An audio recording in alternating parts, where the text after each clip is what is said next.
Hello student, welcome back to my channel বং বালানেটের আরও একটা নতুন ভিডিও নিয়ে আজকে হাজির হয়েছি। আজকের ভিডিওটি তোমাদের ক্লাস 11-এর সেমিস্টার 2 এর জন্য নিউট্রিশন সাজেশন ভিডিও। তোমাদের এর আগে আমি প্রথম ইউনিট থেকে 2 নাম্বার 5 নাম্বারের সাজেশন দিয়েছিলাম। আজকে তোমাদের দ্বিতীয় ইউনিট থেকে সাজেশন দেবো। দ্বিতীয় ইউনিটের 2 নাম্বারের প্রশ্নের সাজেশন দিব। তো চলো দেখে নিই প্রশ্নগুলো কী কী রয়েছে। এর আগের ভিডিওগুলো যারা দেখতে চাও তোমরা অবশ্যই এই ভিডিও ডেসক্রিপশন বক্সেও লিঙ্ক পেয়ে যাবে। এছাড়াও তোমাদের জন্য আলাদা প্লেলিস্ট করা রয়েছে, ওখান থেকেও দেখে নিতে পারো। তোমাদের জন্য কিন্তু সাজেশন ভিডিও আমি অলরেডি প্রথম যে চ্যাপ্টারটা দিয়ে রেখেছি, প্রথম যে ইউনিটটা ছিল, প্রথম ইউনিটের মধ্যে যে চ্যাপ্টারগুলো ছিল সমস্ত চ্যাপ্টারের ভিডিও আমি দিয়ে রেখেছি। 5 নাম্বার আর 2 নাম্বারের ওটা দেখে নেবে। আর আজকে দ্বিতীয় ইউনিটটা স্টার্ট করছি। দেখো তাহলে প্রথম প্রশ্ন কি রয়েছে। আমি তোমাদেরকে প্রশ্ন বলার সাথে সাথে অল্প অল্প করে উত্তরটাও ডিসকাস করে যাব। তোমরা এই উত্তরগুলো খাতাতে লিখে ভালো করে রেডি করে নেবে। যাদের কাছে বই রয়েছে বই থেকেই ভালো করে কোশ্চেন আনসারগুলো রেডি করে রাখবে, কারণ এখান থেকে কোশ্চেন তোমরা কমন পেয়ে যাবে এই প্রশ্নগুলো করলে। তো চলো দেখে নেওয়া যাক তো কী কী প্রশ্ন রয়েছে। প্রথম প্রশ্ন রয়েছে, দেখো খনিজ পদার্থ বলতে কি বোঝো। দেখো দ্বিতীয় ইউনিট যেহেতু পুষ্টিতে মাইক্রোমলিকিউল 2, এখানে কিন্তু খনিজ পদার্থ আর জল নিয়েই এই চ্যাপ্টারটা। তো খনিজ পদার্থ বলতে কি বোঝো, যে সমস্ত পদার্থ জীবদেহের স্বাভাবিক বৃদ্ধি, পুষ্টি, রোগ প্রতিরোধের জন্য সাহায্য করে, মানে ভিটামিন ছাড়াও যে সমস্ত মৌলিক উপাদানগুলো এই সমস্ত কাজে সাহায্য করে এবং একটা নির্দিষ্ট পরিমাণ থাকে, সেই পরিমাণ অনুযায়ী খাদ্যের মাধ্যমে মানে গ্রহণ করতে হয়, এই সমস্ত পদার্থকে আমরা খনিজ পদার্থ বলি। এগুলো সাধারণত শাকসবজি, ফল, মাছ, দুধ এই সমস্ত পদার্থের মধ্য দিয়েই আমরা কিন্তু গ্রহণ করতে পারি। দ্বিতীয় প্রশ্ন রয়েছে, দেখো দেহে প্রয়োজনীয়তা অনুসারে খনিজ লবণ কত প্রকার ও কি কি। দেখো দেহে প্রয়োজনীয়তা অনুসারে খনিজ লবণ 2 প্রকারের হয়, অতিমাত্রিক খনিজ উপাদান বা ম্যাক্রো এলিমেন্ট, আর রয়েছে মাইক্রো এলিমেন্ট বা স্বল্পমাত্রিক খনিজ উপাদান। মানে যেগুলো দেহে একটু বেশি পরিমাণে প্রয়োজন হয় সেগুলো ম্যাক্রো এলিমেন্ট, যেগুলো কম পরিমাণে প্রয়োজন হয় সেগুলো মাইক্রো এলিমেন্ট। তো এই 2 ধরনের হয় দেহে প্রয়োজনীয়তা অনুসারে। এরপরে রয়েছে দেখো অ্যানায়নিক খনিজ বলতে কি বোঝো, এর উদাহরণ দাও। অ্যানায়নিক খনিজ মানে যে সমস্ত খনিজ লবণ জলে দ্রবীভূত হয়ে আম্লিক দ্রবণ সৃষ্টি করে, অর্থাৎ অ্যাসিডিক দ্রবণ সৃষ্টি করে, তাদেরকে অ্যানায়নিক খনিজ বলা হয়। আর এদের কিন্তু চার্জ হয় নেগেটিভ চার্জ। তো এইগুলোর উদাহরণ তোমরা বলবে যেমন সালফার, ক্লোরিন, আয়োডিন এইগুলো। আর এরপরে রয়েছে দেখো ইলেকট্রোলাইট খনিজ কাকে বলা হয়, উদাহরণ ইলেকট্রোলাইট খনিজ যে সমস্ত খনিজ লবণ জলে দ্রবীভূত হয়ে ক্ষারীয় দ্রবণ উৎপন্ন করে বা বেসিক সলিউশন উৎপন্ন করে, তাদেরকে আমরা কি বলবো, ইলেকট্রোলাইট খনিজ। তো ইলেকট্রোলাইট খনিজের মধ্যে উদাহরণ সোডিয়াম, পটাশিয়াম, ক্যালসিয়াম এগুলো হবে। তো এরপরে রয়েছে দেখো অতিমাত্রিক ও স্বল্পমাত্রিক খনিজ উপাদানের পার্থক্য, যেটা একটু আগে বলেছিলাম ম্যাক্রো এলিমেন্ট আর মাইক্রো এলিমেন্টের পার্থক্য। তাহলে যে সমস্ত উপাদান মানবদেহে বেশি পরিমাণে প্রয়োজন হয় তাদেরকে অতিমাত্রিক বলা হয়, যেগুলো অত্যন্ত কম বা স্বল্প মাত্রায় দেহে প্রয়োজন হয় তাদেরকে স্বল্পমাত্রিক বলা হয়। অতিমাত্রিকগুলো 100 মিলিগ্রামের বেশি প্রয়োজন হয় দৈনিক, আর স্বল্পমাত্রিকগুলো 10 থেকে 100 মিলিগ্রামের মধ্যে প্রয়োজন হয়। এরকম কিছু পার্থক্য তোমরা এখানে লিখবে। 2 নম্বরের চেষ্টা করবে 2টো বা 3টে বা 4টা পার্থক্য দেওয়ার, আর সবসময় চেষ্টা করবে পার্থক্যর সাথে বিষয় দেওয়ার, বিষয়টা উল্লেখ করার। এরপরে রয়েছে দেখো দুধে উপস্থিত ক্যালসিয়াম ও ফসফরাসের অনুপাত। দুধে উপস্থিত ক্যালসিয়াম ফসফরাসের অনুপাত 2:1 হয়। ক্যালসিয়ামের দুটি উৎস, ক্যালসিয়ামের উৎস তোমরা দুগ্ধজাত খাদ্যগুলোতে ক্যালসিয়াম প্রচণ্ড পরিমাণে পাওয়া যায়, তোমরা এ কারণে পনির, ছানা, দই এগুলো বলতে পারো। এছাড়া ডাল, মটরশুঁটি, সয়াবিন এগুলোতে অল্প পরিমাণে পাওয়া যায়, কিন্তু যে কোনো দুগ্ধজাত খাবারের মধ্যে ক্যালসিয়াম কিন্তু বেশি পরিমাণে পাওয়া যায়। এরপরে তোমাদেরকে দিয়েছে দেখো যে কোশ্চেনটা, জৈব উপলব্ধতা কি। জৈব উপলব্ধতা মানে কোনো খাদ্য আমরা যখন গ্রহণ করি সেই খাদ্য হজম হওয়ার পরে আমাদের যে পরিপাকতন্ত্রে ডিওডিনাম আর মানে ক্ষুদ্রান্তের মধ্যে ডিওডিনাম আর জেজুনাম রয়েছে সেগুলো দ্বারা শোষিত হয়। এবারে শোষিত হওয়ার পরে যতটা অংশ ব্যবহৃত হয় আমাদের শরীরে তাকে বলা হয় জৈব উপলব্ধতা। তাহলে কোনো খাদ্য গ্রহণের পরে সে খাদ্য পরিপাক হওয়ার পরে তার যতটা অংশ আমাদের ক্ষুদ্রান্তের ডিওডিনাম আর জেজুনাম অংশ দ্বারা শোষিত হয় তাকেই বলা হয় জৈব উপলব্ধতা। এটা ভালো করে করবে জৈব উপলব্ধতা। এরপরে রয়েছে দেখো ক্যালসিয়াম শোষণে ভিটামিন ডি কিভাবে সহায়তা করে। এটাও একটা খুব গুরুত্বপূর্ণ প্রশ্ন। দেখো ভিটামিন ডি এর একটা সক্রিয় রূপ রয়েছে 1,2,5 ডাইহাইড্রোক্সি কোলোক্যালসিফেরল। 1,2,5 ডাইহাইড্রোক্সি কোলোক্যালসিফেরল এই যে সক্রিয় রূপটা, যেটা ক্যালসিয়াম বন্ধনকারী প্রোটিন সংশ্লেষণে সাহায্য করে।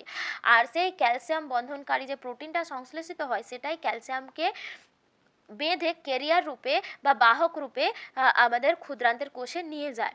তো এইভাবে কিন্তু ভিটামিন ডি আমাদের দেহে ক্যালসিয়াম শোষণে সাহায্য করে। এরপরে রয়েছে দেখো ক্যালসিয়াম শোষণে বাধাদানকারী উপাদানগুলোর নাম লিখতে বলা হয়েছে। ক্যালসিয়াম শোষণে বাধাদানকারী উপাদানগুলোর নামের মধ্যে তোমরা লিখতে পারো ফসফেট, ফাইটিক অ্যাসিড, অক্সালিক অ্যাসিড, তারপরে ভিটামিন ডি এর অভাব, খাদ্যতন্তুর উপস্থিতি। খাদ্যে যদি বেশি পরিমাণে রাফেজ বা খাদ্যতন্তু থাকে সেক্ষেত্রে কিন্তু ক্যালসিয়াম শোষিত হয় না। আমাদের এই যে শীতকালীন শাকের মধ্যে পালং শাক পাওয়া যায়, পালং শাকে কিন্তু প্রচুর পরিমাণে ক্যালসিয়াম থাকে, কিন্তু পালং শাকে আবার মূলক রূপে প্রচুর পরিমাণে মুক্ত রূপে প্রচুর পরিমাণে অক্সালিক অ্যাসিডও পাওয়া যায়। আর এই অক্সালিক অ্যাসিড পাওয়ার জন্য ওই অক্সালিক অ্যাসিড পালং শাকের মধ্যে যে ক্যালসিয়াম থাকে সেটাকে শোষিত হতে দেয় না। তাহলে এই অক্সালিক অ্যাসিড কিন্তু ক্যালসিয়াম শোষণে বাধা দান করে। আর সে কারণে অক্সালিক অ্যাসিড যদি দেহে বেশি পরিমাণে হয়ে যায় তখন ক্যালসিয়াম শোষণ হয় না, তখন আমাদের হাড় ভঙ্গুর টাইপের হয়ে যায়, হাড় দাঁতের গঠন ঠিকঠাক মতন হয় না। এরপরে রয়েছে দেখো হাইপোক্যালসেমিক টিটেনি ও রেনাল রিকেট বলতে কি বোঝো?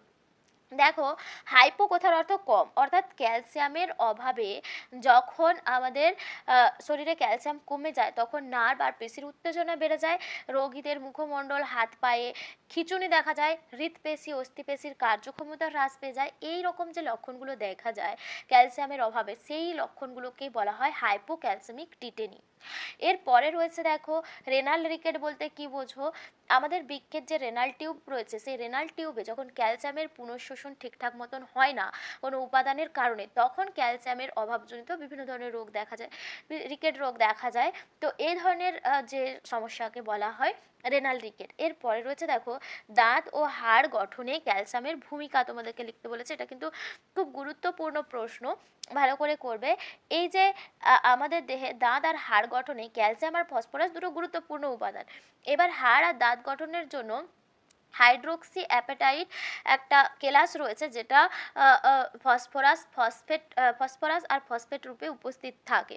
তো এইগুলো কিন্তু ক্যালসিয়াম গঠন করতে সাহায্য করে, এইভাবেই ক্যালসিয়াম হাড় আর দাঁতের গঠনে সাহায্য করে। নেক্সট রয়েছে দেখো মানবদেহে ক্যালসিয়াম শোষণ কটি পদ্ধতিতে হয় ও কি কি?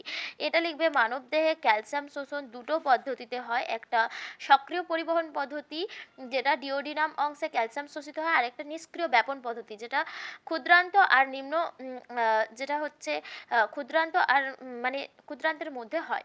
তো এই দুটো, একটা সক্রিয় পরিবহন, একটা নিষ্ক্রিয় ব্যাপন পদ্ধতি, এই দুটো পদ্ধতির মাধ্যমে আমাদের দেহে ক্যালসিয়াম শোষিত হয়। নেক্সট রয়েছে রিকেট কাকে বলে? দেখো রিকেট কাকে বলা হয়? যখন ভিটামিন ডি বা ক্যালসিয়ামের ঘাটতির ফলে শিশুদের দেহের হাড় নরম, দুর্বল হয়ে যায় এবং বেঁকে যায়, হাড়গুলো সরু হয়ে যায়। তো সেক্ষেত্রে শিশুদের হাঁটা চলার অসুবিধা দেখা যায় আর শিশুদের দাঁত তৈরি হতে দেরি হয়, এই ঘটনাকে রিকেট বলা হয়। নেক্সট রয়েছে দেখো ফসফরাস কত প্রকার ও কি কি? দেখো ফসফরাস দুই ধরনের হয়, একটা অজৈব ফসফরাস, একটা জৈব ফসফরাস। অজৈব ফসফরাসগুলো যেমন সোডিয়াম ফসফেট, পটাশিয়াম ফসফেট, মানে সোডিয়াম, পটাশিয়াম এইগুলো সমস্ত অন্য মৌলের সঙ্গে যখন ফসফরাস যুক্ত থাকে সেগুলোকে অজৈব ফসফেট বলা হয়, যেগুলো আমাদের দেহ তরল এবং নরম কলায় পাওয়া যায়, দাঁত অস্থিতে পাওয়া যায়। আর জৈব ফসফরাস যেগুলো যেমন আমাদের ডিএনএ, আরএনএ, নিউক্লিয় প্রোটিন, ডিম, দুধ, ফসফোলিপিড, তারপরে সমস্ত পেশিতে পাওয়া যায়, এগুলো সমস্ত জৈব ফসফরাস। মানে জীবদেহে যে সমস্ত ফসফরাস পাওয়া যায় সেগুলো জৈব ফসফরাস, আর যেগুলো বিভিন্ন মৌলের সঙ্গে ফসফরাস ও মানে অন্য যৌগ গঠন করে তাদেরকে অজৈব ফসফরাস বলে। এই দু ধরনের ফসফরাস। এরপরে রয়েছে ভিটামিন সক্রিয়করণে ফসফরাসের ভূমিকা। এরকম তোমরা কিন্তু চেষ্টা করবে প্রত্যেকটা যে খনিজ মৌল রয়েছে, প্রত্যেকটা খনিজ মৌলের উৎস, শারীরবৃত্তীয় কাজ এবং শরীরে কতটা প্রয়োজন হয় কত বয়সের মানুষের, এগুলো করে রাখার। কারণ দেখো এত তো 2 নম্বরের কোশ্চেন সাজেশান দেওয়া সম্ভব নয়, তার মধ্যে যতগুলো আমার ইম্পর্টেন্ট মনে হয়েছে আমি সেগুলো তোমাদেরকে দিয়েছি। কিন্তু এই ধরনের প্রশ্ন, যে কোনো প্রশ্ন কিন্তু তোমাদের আসতে পারে।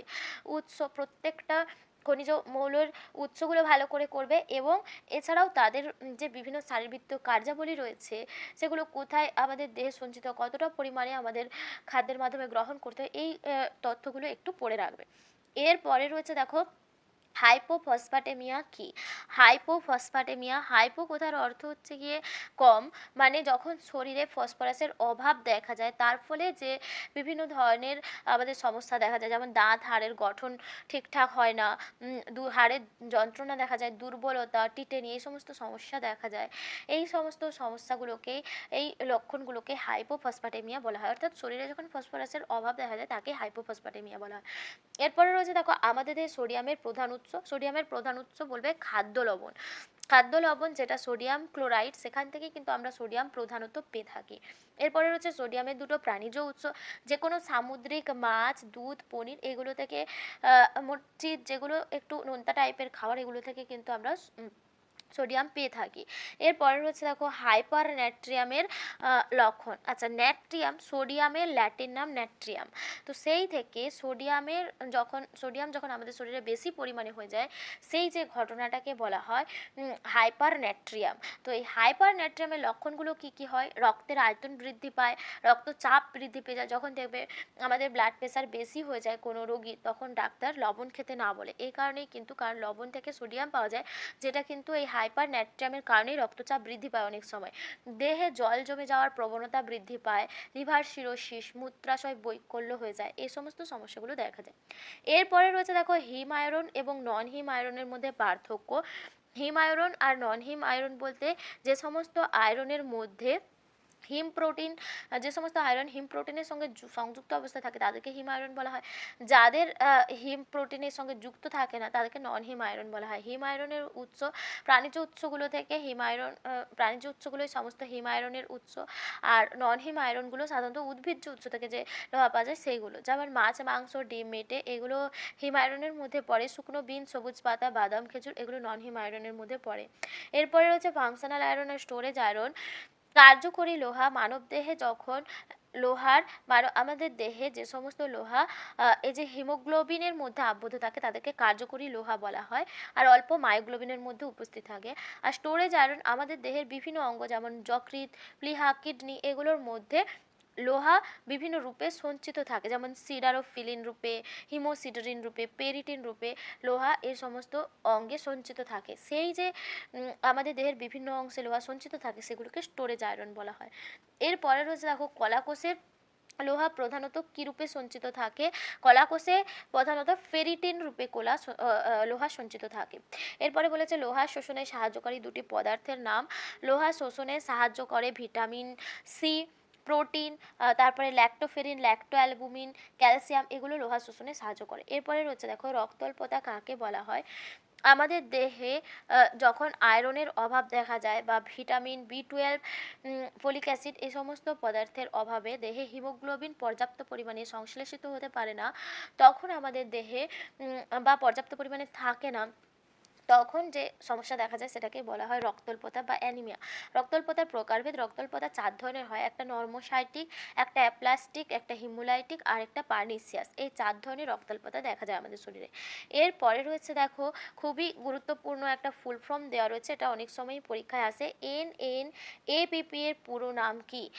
যেটা national nutritional anaemia prophylaxis programme, এটার পুরো নাম।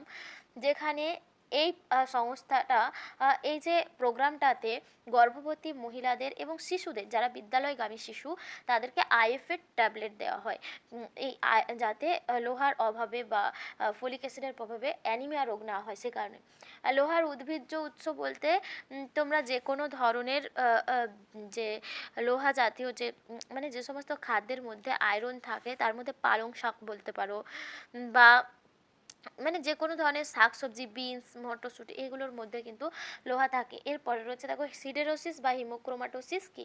সিডারোসিস যখন দেহের কলায় অতিরিক্ত লোহা জমতে থাকে, তার ফলে কি হয়, আমাদের যে কলাকোষে হিমোসিডারিনের উপস্থিতিতে বিভিন্ন ধরনের হচ্ছে গিয়ে সমস্যা দেখা যায়, সেটাকেই কিন্তু বলা হয় সিডারোসিস। আর হিমোক্রোমাটোসিস এটা একটা বিরল রোগ, এটাও কিন্তু আমাদের যখন অতিরিক্ত পরিমাণে ক্ষুদ্রান্ত থেকে লোহা শোষিত হতে থাকে দেহে, তখন সেই লোহাগুলো আমাদের লিভার, প্লীহা, অগ্ন্যাশয় এবং দেহের বিভিন্ন অঙ্গে জমা হয়।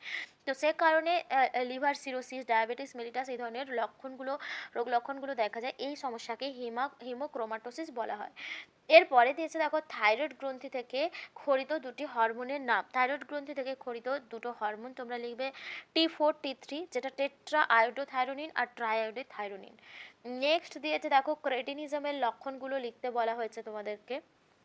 ক্রেটিনিজম কিন্তু থাইরয়েড এর কারণেই হয়। যখন এর লক্ষণগুলো যেমন শিশু অবস্থায় বৃদ্ধি ব্যাহত হয়, ডায়াপ্লেসিয়া, থাইরয়েড মানে যখন থাইরয়েড গ্রন্থির থেকে কম ক্ষরণ হয়, মানে থাইরক্সিন হরমোনটা কম ক্ষরণ হয়, তখন আয়োডিনের অভাব থাকে শরীরে, সে কারণে ক্রেটিনিজম হয়। শিশু জড়বুদ্ধি সম্পন্ন হয়, বৌদ্ধিক বিকাশ ব্যাহত হয়, এগুলো। এরপরে দিয়েছে পানীয় জলে ফ্লুরিনের স্বাভাবিক মাত্রা। পানীয় জলে ফ্লুরিনের স্বাভাবিক মাত্রা 1 mg/লিটার, 1 mg/লিটার অথবা 1 ppm বলতে পারো। এটা পানীয় জলে মানে এর কম হলেই কিন্তু সেটা সেই পানীয় জলটা খাওয়ার উপযোগী। এরপরে রয়েছে দেখো ডেন্টাল ক্যারিজ কি।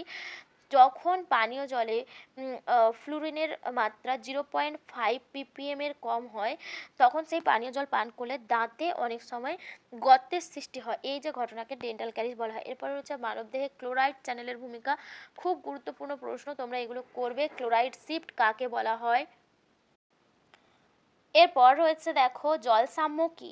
জলসাম্য মানে যে শারীরবৃত্তীয় প্রক্রিয়াতে আমাদের দেহে গৃহীত জল, মানে আমরা যে জলটা গ্রহণ করছি, এবং বর্জিত জল, আমাদের দেহ থেকে বিভিন্ন শারীরবৃত্তীয় প্রক্রিয়ায় যে জলটা বাইরে বেরিয়ে যায়, এই দুটো জলের পরিমাণের মধ্যে একটা সাম্যাবস্থা বজায় থাকে, তাকে জলসাম্য বলা হয়। জলসাম্যর প্রকারভেদ। জলসাম্য 3 ধরনের হয়: ধনাত্মক জলসাম্য, ঋণাত্মক জলসাম্য, শূন্য জলসাম্য। এরপরেই দিয়েছি দেখো শূন্য জলসাম্য বলতে কি বোঝো।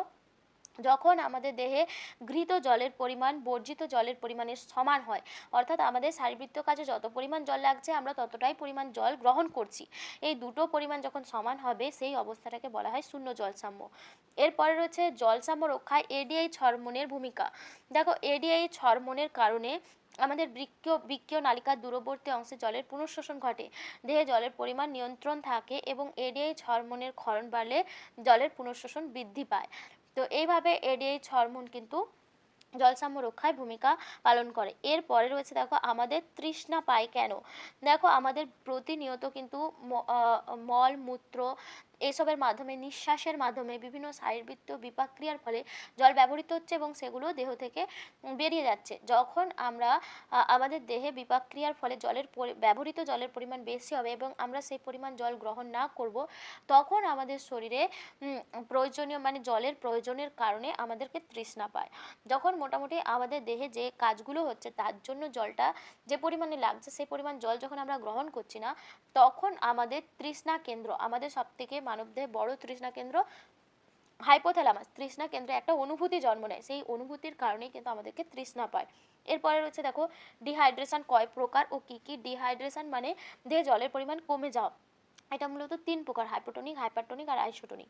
এরপরে রয়েছে দেখো শিশুদের উদরাময়ের জন্য দায়ী দুটি জীবাণুর নাম। তোমরা এগুলো যে কোনো ধরনের জীবাণু লিখতে পারো।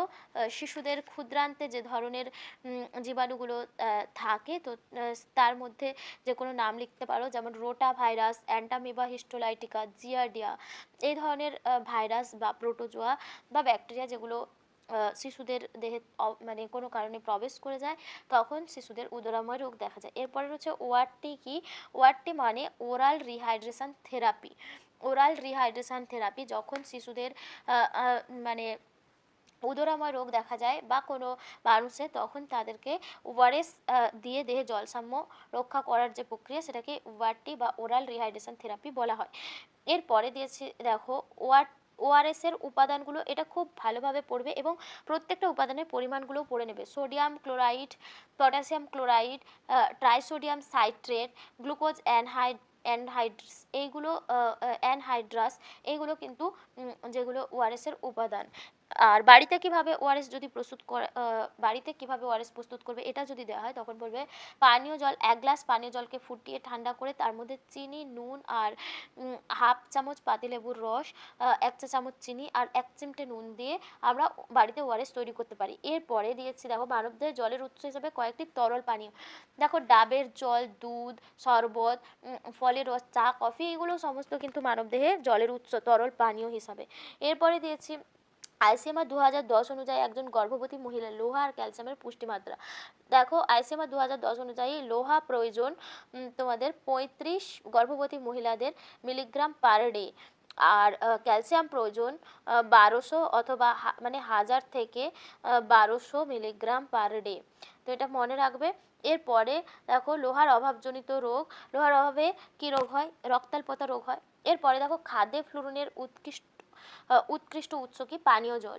অক্সালিক অ্যাসিডের উৎস একটু আগে বলেছিলাম পালং শাক, পালং শাক বা এই ধরনের বাঁধাকপি, এগুলোর মধ্যে কিন্তু অক্সালিক অ্যাসিড রয়েছে। তো এইগুলো ছিল তোমাদের 40খানা প্রশ্ন, যেগুলো তোমাদের ইউনিট 2 থেকে, এগুলো তোমরা ভালো করে করবে। এছাড়া বললাম প্রত্যেকটা যে তোমাদের উপাদান রয়েছে খনিজ মৌল, প্রত্যেকটা খনিজ মৌলের তোমরা উৎস, শারীরবৃত্তীয় কাজ এবং তাদের যে পরিমাণটা, কতটা পরিমাণে কোন বয়সের মানুষদের গ্রহণ করা দরকার, এগুলো ভালো করে করে রাখবে। এগুলো থেকেই কিন্তু তোমাদের বিভিন্ন ধরনের প্রশ্ন আসতে পারে। আর যেগুলো সাজেশনের মধ্যে দিলাম এগুলোও করবে, ভালোভাবে খাতায় লিখে রেডি করে নেবে। আজকের ভিডিও এখানেই শেষ করছি। পরের ভিডিওতে আবার পরে একটা ভিডিওতে তোমাদের জন্য 5 নম্বরের কোশ্চেন এর সাজেশন নিয়ে চলে আসবো। আজকে তাহলে টাটা।